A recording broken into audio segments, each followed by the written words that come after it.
Hello, good morning, good afternoon, good evening, depending on the time you're watching this broadcast. My name is Beauty Akbai, and you're welcome to my channel. Basically, today I'm going to be sharing with you my 5 years experience of childlessness.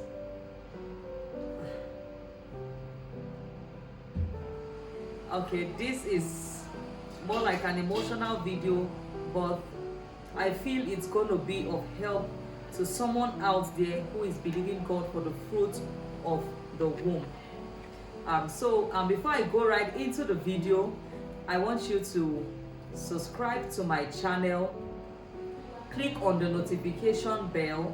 The reason why it's important for you to click on the notification bell is so you get notified whenever I post an amazing video on YouTube. So subscribe to my channel, and if you find this video interesting, just drop a comment and I'll be replying your comments. When you subscribe, drop a comment, and please don't forget to give a thumbs up, like the video, and drop a comment. Just like every young couple would desire a child immediately after 1 year, my husband and I got married in 2012, and of course I was expecting that immediately we get married I was gonna have a child. And of course, you understand, in the society where we live in today, where when you get married, even the song they'll be singing in the reception is, in 9 months time we will come visiting with a boy and girl. So everybody is wishing you pregnancy. Of course, that's not a bad thing to wish any woman on her wedding day. Of course, I was so hopeful, but the worst happened after I got married. I never knew I was going to wait for 5 years before having a child. Now, mine was easy. When I got married, I got pregnant immediately after we got married. I took him the same month, and as time went on, after 1 month I lost the pregnancy. Of course, I was so eager to take him again so that I could have another. I'm like, okay, this one is gone. I felt bad, but I tried to just snap out of it as quick as I could so that I would just move on with my life and get pregnant again. After 2 months, I took in again, and in 3 months, I lost the pregnancy again. Now, this time around, as a pastor's wife that I am, I believe so much in God, and I would see my husband praying for people who were believing God for children. They'll be carrying children. I wasn't envious of them. But after the second pregnancy, after I lost the second pregnancy, I discovered that my period ceased. I was not seeing my period again. Now, this is more like another problem. Okay, one is not seeing her period. How is she going to even have ovulation? Talk more of getting pregnant again. So it was something that worried me. And after the second miscarriage, I didn't get pregnant again for a whole year. I was not seeing my period, and the 2 times I managed to see my period, I only saw it because I took a medicine, a drug, to aid or to just help the blood just come out. And I kept trying, all to no avail. Before I knew it, week turned into months, months turned into years, and years into years. And in the next 2 years, I did take in again. That was when I became worried, because people started asking, because I was in the public space. That's what I'll say. I was in the public space. At a point I ran out of excuses to give to people. That is why I encourage people.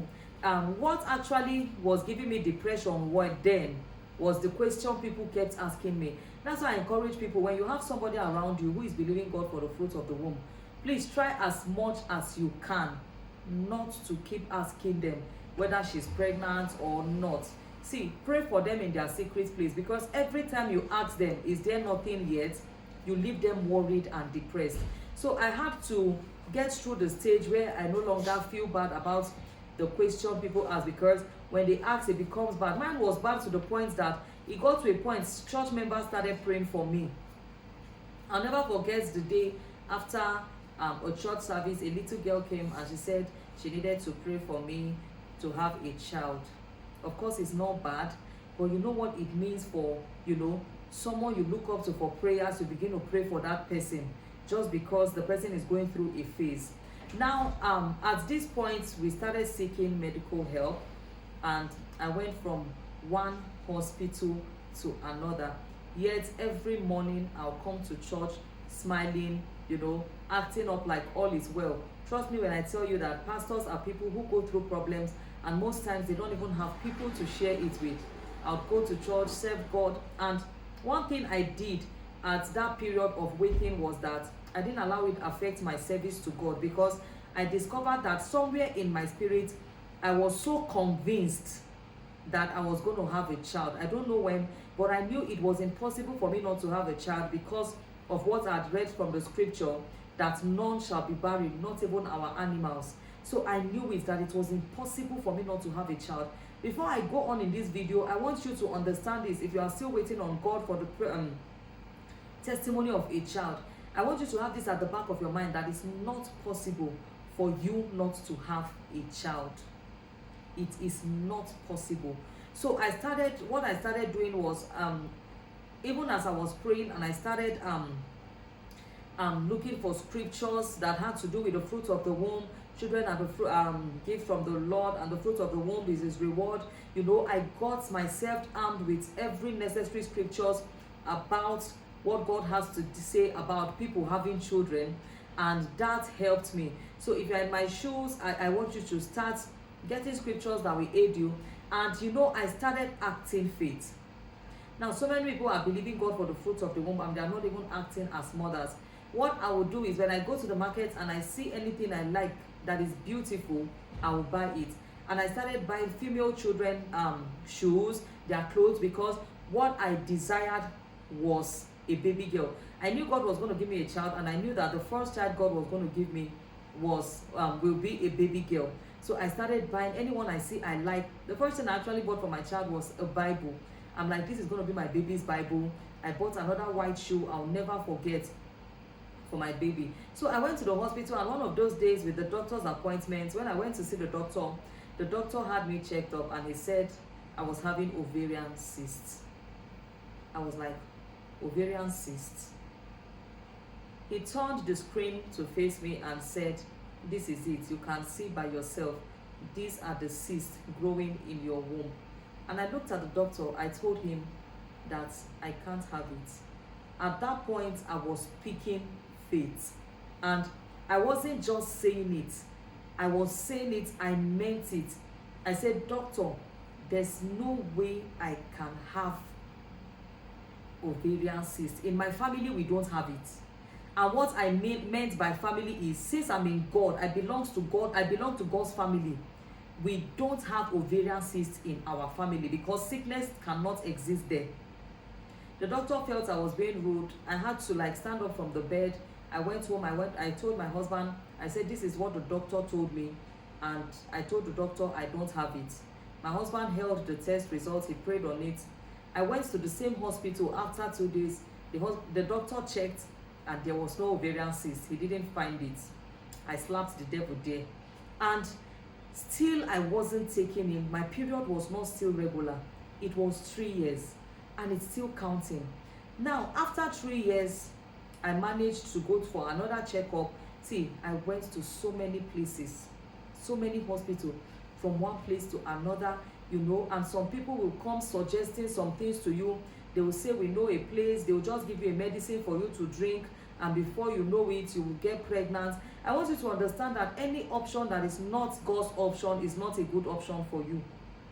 People are going to come and they will suggest some diabolic things, even as I was they didn't even care that I was a pastor's wife then. Some people come and suggest to me that all you need to do is buy fowl. Like, I don't understand. What's the business with a fowl giving me a child? If God cannot give me, hold your fowl, I don't need it. What kind of suggestion is that? So you must understand that people are going to be coming with contrary suggestions that you should do this or do that. One thing that kept me was that I believe that every good and perfect gift comes from the Lord. I believe that if that child is going to be perfect, it has to come from the Lord. So I believe if I could get it through other means, it won't be of the Lord, and I wouldn't enjoy it. I believe that the blessing of the Lord maketh it rich. It does not come with sorrow. So if I wanted a child that would not come with sorrow, God needed to be the one to give me the child. And I so much believed in the capability of God that he would give me. But that didn't stop me from seeking medical help. So after that, I went for another doctor's checkup. This time around, I went with my husband, and the doctor said that I had fibroid. My husband was there with me. Again, I told the doctor. He was showing my husband. He showed me too. I told the doctor, I said, see, doctor, I can't have it. I don't have fibroid. Now, the thing is, let me just advise you. If you don't have the kind of faith I have, and the doctor tells you you have fibroid and you need to be operated, if your faith can't carry it, go for the operation. Don't be the one stopping yourself. Sometimes God needs us to obey some medical advice so that we get answers to our prayers. I'm going to get to that. So I told the doctor, I said, see, I don't have fibroid. I can't have it. I rejected it, and we left the hospital. And after a few months, I took him again, and this time around, I was so excited that God had answered my prayers. But something happened. After 5 months, the baby died in my womb. I never knew the baby had died for days. I just knew I was just feeling stomach ache, and when we got to the hospital, the doctor checked and discovered that I was the baby in the womb was already dead. I felt so bad. And one thing I want to make you understand is sometimes it's possible for you to face some things and you will not get a result. That doesn't mean you should be discouraged. You just have to forge ahead and try the next thing you need to try. And that was when I had the stillbirth. They had to induce labor and bring out the child. My husband couldn't look at the child because the child was so little. I looked at the child and I started crying. Right there and then, a woman was there with me. She said, Mama, you are crying. She said, you just need to, your own is better. Me, I'm even praying for God to have miscarriage so that people will know that people will even know that I can get pregnant. Hearing those words, I wiped my tears and I made up my mind I was never going to cry for a child again. I knew God was going to give me. Let him just do it in his own pace and time. And you must understand that when anxiety steps in, it's going to frustrate every plan you have, both medical and prayer. So you don't want to give room for fear and anxiety. Of course, it's not why you're going to feel bad, but don't allow that to get into your way of faithing whatsoever you need to faith. So after the stillbirth, I didn't get taken again. 4 years passed, and one of those days I went to a program in my spiritual father's church, Apostle Johnson Suleiman, and he called my husband and I out by prophecy, and he told us that we're going to have our child. And the time he gave us, it didn't happen. I want to make you understand that when a word is released, you have a role to play for the fulfillment of your prophecy. We went and relaxed. And the Bible says faith without work is dead. And that period we started looking for different options. We were seeking medical advice, and we went to talk to somebody, a close family friend. My husband wanted to confide in him, and the family friend said, I know a doctor, okay, and he's very good at doing these things. He does IVFs too. I knew I was not going to have a child through IVF, and I'm not condemning people who are trying with IVF. If God decides that the way that you are going to have your own child is through IVF, go for it. And know that even for an IVF to be successful, it still requires God's hands to do it. because I know so many people who have done IVF countless times and they ended up not having a child. So it is not an IVF that gives you a child. Even if the child decides to come through IVF, it is God that gives children. So accept that. So we went there, and when the doctor checked me, he did some couple of tests and advised that I go for HSG. That was how I went for HSG, and after doing the HSG, I got pregnant 2 months later. And after taking in, I never knew I'd even taken in, because as at the time I found out I was pregnant, I was bleeding. So I told my husband, I don't know why I'm bleeding. I was thinking I'll miss my period this month again. You know how people waiting for the fruit of the womb always pray that they miss their period. Whenever you see the period, you become depressed all of a sudden. So that was how I became pregnant. I checked the test result. My husband just said I should test, even with the blood I was seeing. He said, go do a pregnancy test. I believe you are pregnant. And with the blood, I went to the bedroom, I did the test, and I discovered, you know, the kind of attitude I used to do the test. I wasn't expecting a positive result. I just threw the test strip somewhere in the bedroom. It was when I came back to ease myself, I said, let me even look at this test I did some time ago. And when I looked at the test, I saw 2 lines.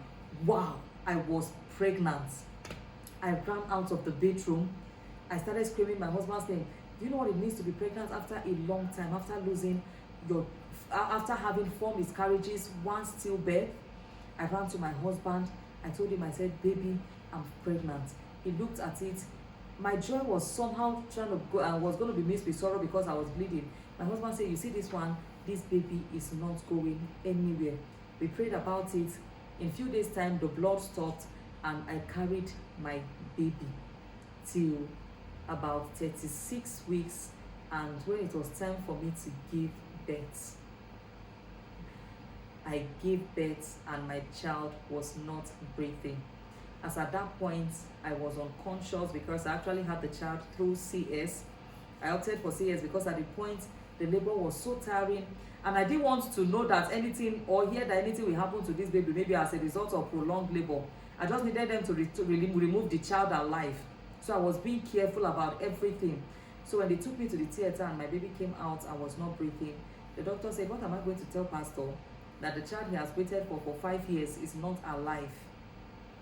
So in that theater, they started praying for my child. They used oxygen. I was unconscious. I even forgot that I was unconscious. I was hearing them from afar. But the next moment I woke up, it was my husband holding my daughter Lucia.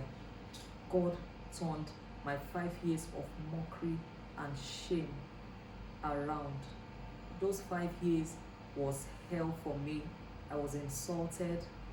I was mocked. But one thing is sure, the Bible says, those who wait on the Lord, he will renew their strength.